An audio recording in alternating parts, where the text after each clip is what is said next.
Hi friends, welcome back. China, Tibet and Nepal flood mystery. What really triggered the disaster? 105 Indians missing.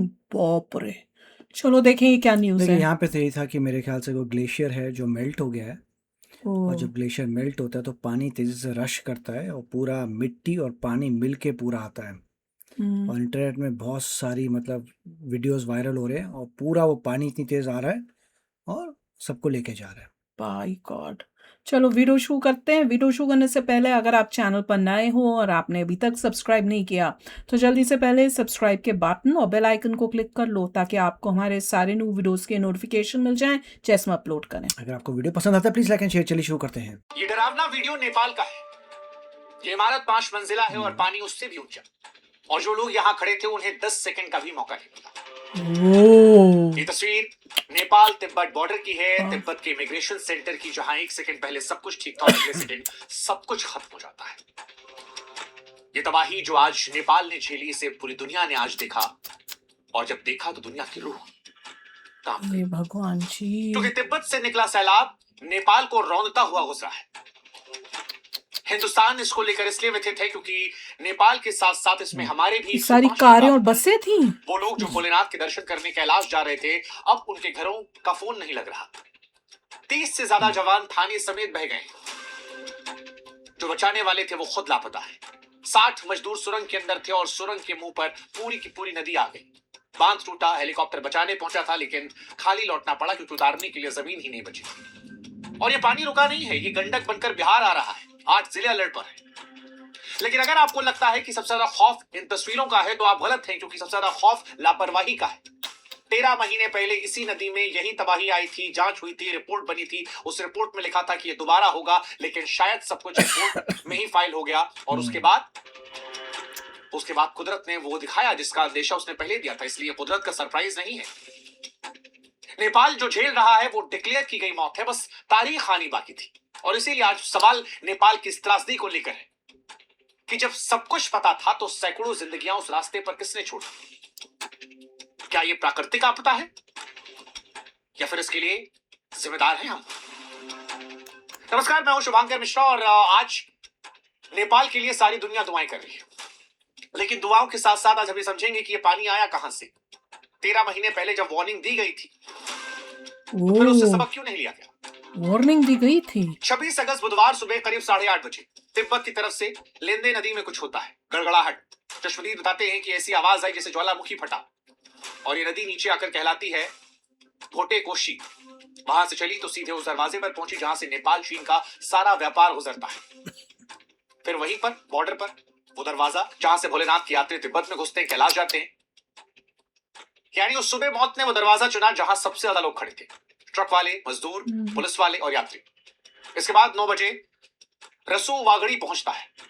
कितना traffic है, मैं तो ये देख रही हूँ. ये ब्रिज लग रहा है कि सड़क है. मुझे तो ब्रिज टाइप फील हो रहा है कि जैसे ऊपर ब्रिज हो, कि ये कोई सड़क है जो पानी, वो नीचे नदी है. ये ब्रिज है कि ये नदी? से पार्किंग एरिया। ये सब बसें बुसें यहाँ से जा रही हैं. सड़क बनी हुई है. ये घर भी बना हुआ है. ये और नीचे क्या है? दिख रहा है, नीचे पार्किंग है, ऊपर पार्किंग है और ये सब गाड़ियां पार्किंग पे हैं और नीचे सड़क है और नीचे सड़क से लोग जा रहे हैं. बाप रे. और यहीं पर वो सीसीटीवी वाला सीन आता है। कस्टम, ट्रक, इमिग्रेशन सब बह जाता है। 9:15 बजे जिले के सबसे बड़े अफसर तक खबर पहुंचती है। तब तक पानी टिमुरे बाजार को निकल चुका है। और यहाँ पर एक बात नोट करने वाली, पूरी कहानी इसी पर है। उस दिन रसुआ में बारिश नहीं हो रही थी। खुद जिला अफसर ने कहा, यानी ये बादल फटने वाली बाढ़ नहीं थी, ये पानी कहीं और से आया था। पानी दौड़ता है, रास्ते में जो आता है, गांव बाजार सबको ग्लेशियर मेल्ट हुआ है, बस्तियों को। जितनी तेजी से आया उतनी तेजी से गुजर गया और पीछे कीचड़, मलबा, सन्नाटा सब छोड़कर चला गया। इस तबाही का अगर आप हिसाब लगाएंगे तो आप जानते हैं नेपाल में इस पानी ने क्या क्या निकला। सबसे पहले रक्षकों को निकला। बॉर्डर से लेकर नीचे घाटी तक 3 के 3 पुलिस पोस्ट बह गए। 32 जवान लापता हैं, यानी जिनकी ड्यूटी थी बचाना, उन्हें ढूंढा जा रहा है। दूसरा, सुरंग के 60 लोग। लंगटांग हाइड्रो प्रोजेक्ट पहाड़ के पेट में अंधेरे में काम चल रहा था। बाहर क्या हो रहा था कोई अंदाजा नहीं। सुरंग के मुंह पर पूरी नदी आई, अंदर से कोई खबर नहीं, सब बर्बाद। तीसरा, हेलीपैड बह गया, हेलीकॉप्टर को लौटना पड़ा, सड़कें कटी हैं, फौज के जवान चट्टानों के सहारे बच्चों को निकाल रहे हैं। बांध उनको नुकसान पहुंचा। 216 मेगावाट के अपर त्रिशूली प्रोजेक्ट का बांध टूटा तो पहाड़ जितने सैलाब में बांध का रुका पानी भी जुड़ गया, त्रिशूली बाजार में घुसा और सब बहा ले गया। 13 पावर प्रोजेक्ट सब ठप गए और इंसान 22 मौत की पुष्टि हुई है। लेकिन ये आंकड़ा छोटा है क्योंकि लगभग 400 से संपर्क टूटा है। 291 विदेशी हैं, 105 भारतीय हैं, 37 एनआरआई हैं। सबसे ज्यादा तो कैलाश रूट पर है। अब एक ऐसी विडंबना है कि शिव के दर पर जाने वाले शिव की झीलों के रास्ते फंसे हैं। हालांकि सभी लापता का मतलब मौत नहीं है। टावर बहे हैं, रास्ते कटे हैं, लोग सुरक्षित मिल भी रहे हैं, आंकड़े हर घंटे बदल रहे हैं, लेकिन डर है। सीमा पार और बुरा हाल है। तिब्बत की वो पोर्ट जहां से कैलाश यात्री एंट्री करते हैं, वहां दर्जनों लोग बहे हैं। हालत ऐसी है कि खुद चाइना के शी जिनपिंग को सर्च का आदेश देना पड़ा। इधर नेपाल के पीएम बालेन शाह ने नदी किनारे लोगों सतर्क रहने की अपील की है। भारत भी मदद की बात कर रहा है। कहा जा रहा 88 को जिंदा बचाया गया है, 12 हेलीकॉप्टर लगे हैं। लेकिन कहानी खत्म नहीं हुई है। ऊपर पहाड़ों में पानी अभी भी रुका है। प्रशासन ने साफ कहा है कि एक और दीवार कभी भी टूट सकती है। लेकिन अब सवाल यह है कि जब बारिश नहीं हुई तो नेपाल में पहाड़ जितना पानी आया कहां से? और जवाब बड़ा आसान है। हिमालय के ऊपर ग्लेशियर है, बर्फ के पहाड़, धरती गर्म हो रही है, ये पिघल रहे हैं और पिघला पानी कई बार ग्लोबल वार्मिंग जो हो रही है, इतनी गर्मी हो रही है, वो सारा मेल्ट होके इतनी तबाही मचा रही है। बाप रे। ग्लेशियर के ऊपर ही झील बना लेता है। और इसी झील की दीवार क्या है? चट्टान नहीं, बर्फ का मलबा। एक दिन ये टूटता है और पूरी झील एक झटके में नीचे। विज्ञान इसे ग्लोफ कहता है, देसी भाषा में पहाड़ पर टंगा पानी का। काठमांडू यूनिवर्सिटी के वैज्ञानिक कह रहे हैं कि बर्फ का पहाड़ नदी में गिरा, नदी ब्लॉक हुई, पीछे पानी जमा हुआ और वो दीवार फटी। उसी सुबह तिब्बत में 4.4 तीव्रता का भूकंप आया था। अब कोई कह रहा भूकंप ने गिरा है, कोई कह रहा झील फटी। सब अलग अलग चला रहे हैं। लेकिन सच ये है कि ये बम इस घाटी में पहले ही फट चुका था। हमें पता था कि हाँ ऐसा हो सकता है, तैयारियां नहीं थी। 8 जुलाई 2025 को यही नदी 1 साल पहले तब से वार्निंग थी कि कुछ करना चाहिए। कुछ नहीं करना चाहते तो एटलीस्ट वहां से जो लोग रह रहे हैं सब, उनको वहां से मूव तो करा सकते थे। यही तिब्बत में सैलाब लेकर आई थी। 9 मौत हुई थी, 19 लापता थे। नेपाल चीन को जोड़ने वाला फ्रेंडशिप ब्रिज बह गया था और कैलाश यात्रा का रूट महीनों के लिए टूटा था। अब नेपाल सरकार अंतर्राष्ट्रीय वैज्ञानिकों की सैटेलाइट रिपोर्ट में साफ साफ लिखा गया था कि फिर हो सकता है। क्या? और इसीलिए आज कुछ सवाल हमारे नेपाल सरकार से कि एक सायरन की कीमत कितनी होती है? जुलाई 2025 के बाद ये हिसाब किसी ने क्यों नहीं लगाया? सायरन की बात नहीं है। बात सायरन की, अगर वो 2 सेकंड में ही आया है, कुछ सेकंड में आ रहा है, तब तक कैसे कोई बचा सकता है? सायरन तो विल बी, सायरन तो तब होता है अगर पहले वार्निंग हो। सब कुछ खत्म करना पड़ेगा। ये तो यहाँ पे रहना ही नहीं चाहिए। जो अनसेफ एरियाज है वहां नहीं रखना चाहिए किसी को। हाँ, जहाँ पे थोड़ा सा वहां पे लोगों को हटाना चाहिए था। लगता है 10 मिनट की वार्निंग सैकड़ों जाने बचा लेती, पर 10 मिनट किसने खाए? सवाल नंबर 2 चीन से भी है। झील तिब्बत में है, मॉनिटरिंग चीन के हाथ में। जुलाई 2025 के बाद नेपाल के साथ रियल टाइम का डेटा शेयरिंग शुरू हुई थी, और अगर हुई थी तो फिर ये दिन क्यों देखना पड़ रहा है? उनको भी पता नहीं चला। नहीं तो पानी कलेक्ट करो। सवाल है और मान लेते हैं कि हर झील मॉनिटर नहीं कर सकते। कम से कम घाटी में सायरन तो लग सकते थे, उस घाटी में जहां 13 महीने पहले तबाही आई थी। पर अगर सायरन का तो तभी मेरे ख्याल से फायदा होता अगर पहले से वार्निंग पता होता कि ये होगा, और उससे पहले वार्निंग कुछ आधा घंटा, कम से कम 15 मिनट पहले दे सकते। पर अगर पता ही नहीं चल रहा और एकदम से आ रहा है, किसी को भी नहीं पता चल सकता, वो इतना फास्ट था, फिर सायरन भी काम नहीं करता। ऐसी हैं जो डराने वाली है, जैसे जेसीबी ड्राइवर वाली हुई। नहीं पता था, जैसे हमको नहीं पता, सब काम कर रहे थे। और सच यही कि जलजला पूछ कर नहीं आता, कोई अलर्ट नहीं, कोई सावधानी नहीं, कोई मैसेज नहीं, एक आवाज, सब खत्म। ये तस्वीरें परेशान करने वाली है, और इस तबाही ने इंसान के भगवान तक को नहीं छोड़ा था। देख के जान निकल रही है, घबराहट हो रही है, डर। तबाही का पानी 100 किलोमीटर दौड़कर नारायण घाट तक पहुंचा, जहां भगवान बुद्ध की मूर्ति थी। उनके चरणों तक गया, शांति के प्रतीक तक। कैलाश के पैकेज बनाने वाली ट्रेवल एजेंसियां जो जानती थी इसी रूट पर तबाही आई है, क्या उन्हें यात्रियों को बताया था कि रूट कितना हाई रिस्क है? हाई रिस्क का कागज साइन करवाया था? नहीं। 13 महीने पहले जब हमने बताया इसी पर ग्लॉफ आया था। तो भारत सरकार के लिए भी सवाल है, क्या कैलाश यात्रा के लिए कोई एडवाइजरी थी, कोई रिस्क असेसमेंट?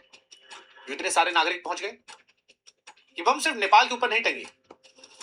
अभी चमोली में 2021 200 से अधिक मौत। सिक्किम में ये जो बम हम जिनका जिक्र कर रहे हैं, जो डैम बहने की बात कर रहे हैं, ये हमारे यहाँ भी उत्तराखंड, हिमाचल, सिक्किम, सब जगह लटके हैं। सिक्किम के बाद हमारे यहाँ कितनी झीलों पर वार्निंग सिस्टम लगे? कितने प्रोमिसेस पूरी की गई? ये सारे सवाल बड़े महत्वपूर्ण हैं। तो आसान शब्दों में अगर इस पूरी कहानी को समेटे तो 26 अगस्त की सुबह तिब्बत से आई पानी की दीवार नेपाल का रसुआ निगल लिया। 22 मौतें हुई हैं, सैकड़ों लापता है। कुदरत ने किया है सच है, लेकिन यह अधूरा सच है। पूरा सच ये है, कुदरत ने 13 महीने पहले रिहर्सल किया था, वार्निंग दी थी, लिखित दी थी, लेकिन हम नहीं समझे। बाढ़ कुदरत भेजती है, लेकिन बिना वार्निंग के मौत वो सिस्टम भेजता है। बाकी आप पर कोई अपना फंसा हुआ है तो भारतीय दूतावास काठमांडू के इमरजेंसी नंबर स्क्रीन पर हम आपको बता दे रहे हैं, +977 9851 316807। और भी कुछ नंबर है 9851 289 445। हिम्मत मत हारिए, लोग मिल रहे हैं, जो अपडेट होगी आप तक पहुंचाएंगे। लेकिन इन घटना को आप प्राकृतिक घटना मानते हैं या इंसान की लापरवाही का नतीजा, या दोनों? जवाब आप कमेंट सेक्शन में जरूर लिखिएगा। देखो, दोनों को मानते हैं कि प्रकृति है, नेचर है, वो कभी ना कभी कुछ ना कुछ तो हो सकता है। उसके लिए ह्यूमन को, इंसान को जो है अपनी टेक्नोलॉजी और अपनी जितनी नो हाउ है उससे अवेयर रह के वार्निंग टाइप के ऐसे प्रोसीजर्स बनाए होने चाहिए कि कुछ होने वाला हो तो वहाँ मॉनिटर हो रहा हो और इमीडिएटली जहाँ लोग रह रहे हैं उनको वार्निंग मिल सके। तब वो जो सायरन की बात करें ना, सायरन का काम जो है ना इम्पोर्टेंट होता है कि सायरन सिस्टम भी हो साथ में, जहाँ पे उनको पता है कि ये एरियाज, यहाँ पे ग्लेशियर है, यहाँ पे अगर ज़्यादा मेल्टिंग हो जाएगी तो ये प्रॉब्लम करेगा, वहाँ पे मॉनिटरिंग करते रहो। और जैसे ही दिखे कि ओ ये गड़बड़ हो रही है, जहाँ वो उन एरियाज में जहाँ ह्यूमंस रहते हैं उनको पहले से वार्न करके इवैक्यूएट कर दो। पर इतना प्रोएक्टिव नहीं होते ना देखिए, लोग। पॉइंट ये था कि पहले हुआ होगा, उनको पता चल गया होगा, ऊपर पानी कलेक्टेड होता है, पानी देश सीप करता है, किसी दिन बहुत कलेक्ट हो गया, टूट गया तो पूरा पानी नीचे आ जाएगा। मगर उसका सोल्यूशन क्या है? कुछ भी नहीं। क्या बनाना लोगों चाहिए को ना, ढूंढे। उसके डर की वजह से लोगों को उनको बोलना पड़ेगा कि ये सब एरिया अनसेफ है, इंश्योरेंस तो का हाँ, पंगा पड़ जाएगा, सब छोड़ के जाओ। करना तो इतनी यही चाहिए। लाइवलीहुड है, कोई जाएगा नहीं, तो वो चक्कर ही तो था। है मगर ना, इनको वार्न कर देना चाहिए था कि हम पूरे डिक्लेयर करते हैं एरिया को, ये जो अनसेफ और ये एरियाज है पॉलिटिक्स का चक्कर होता है। वो वही। बोलेंगे हम तुम्हें वोट नहीं देंगे, ये नहीं करेंगे, ये हो गया, वो हो गया, तो क्यों, ये यहाँ हाल पे हो भी तो टेक्सास में गैल्वेस्टन जगह है जहाँ पे कितनी बारी फ्लडिंग होती थी। अब धीरे धीरे क्योंकि वो इतनी बारी हुई, लोग खुद ही वहां से मूव आउट कर गए। वो एरिया अब हम लोग जब देखते हैं ना, पूरा पुराना एरिया सा, बंजर सा एरिया, बस। पुरानी और बस ह्यूस्टन बिल्डिंग है, कोई बड़ा भी हो नहीं। गया, एक हाँ, जमाने गैल्वेस्टन बड़ा था, ह्यूस्टन छोटा बिल्कुल। था। पर बहुत दुख की बात है, बाप रे, मेरे को नहीं पता था मैं कि भैया इतना मतलब खतरनाक वो हुआ है। और उसमें तिब्बत, नेपाल, चाइना सारे इन्वॉल्व हैं, बाप रे। और कई इंडियंस भी हैं जो गए थे, वो भी उनका कहीं घूमने के लिए गए, कहीं वहां पे गए। काफी इंडिया से, काफी बाप अमेरिकन भी रे, हैं, 50 के बाप करीब रे, अमेरिकन भी बाप हैं, रे। आई जस्ट होप बहुत सब कुछ है। सेफ हों यार, सुन के घबराहट हो जाती है। तो चलो यार, आप भी शेयर करना अपने थॉट्स। चलते हैं, मिलेंगे नेक्स्ट वीडियो में बहुत ही जल्द। Till then take care and bye bye.